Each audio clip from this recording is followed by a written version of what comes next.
Concerns this evening about the low turnout of teachers at one of the vaccination centers in the corporate area.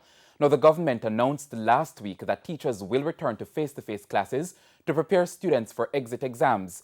The teachers were to get vaccinated today, but as you'll hear in this report, the numbers were disappointing. This is what the vaccination center at the St. Joseph Hospital in St. Andrew looked like for most of Saturday. As the hours went by, teachers came, got vaccinated, and left. Health officials were expecting over 300 teachers at the location, but we learned that up to 3 p.m. on Saturday, less than 1/3 of that figure showed up.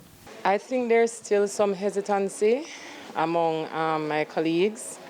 Some are still waiting.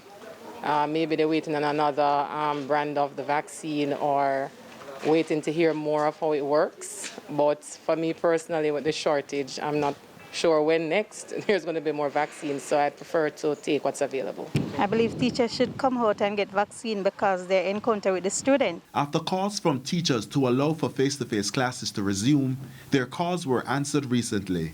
Prime Minister Andrew Holness said the decision was made to allow students sitting exit exams to resume face-to-face classes. Carrie-Ann Hall explained why she decided to get vaccinated ahead of the resumption of classes. A part of me is to protect them, so me being vaccinated heightens my chance of being safe based on the fact that they're coming from many different homes.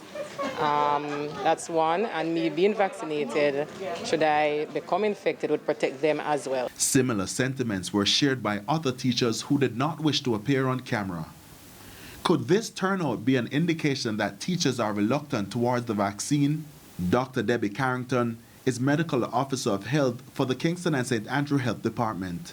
Truthfully, we were a little disappointed. We'd hoped that more persons would have turned out, but we're aware that many persons would have been vaccinated already in the Blitz activity that we'd had earlier last month, and also that this activity is targeted on the teachers of just 4 grades, being grade 6, grade 11, 12, and 13. It's hoped that the numbers will improve in the coming days. Anthony Lugg, TVJ News.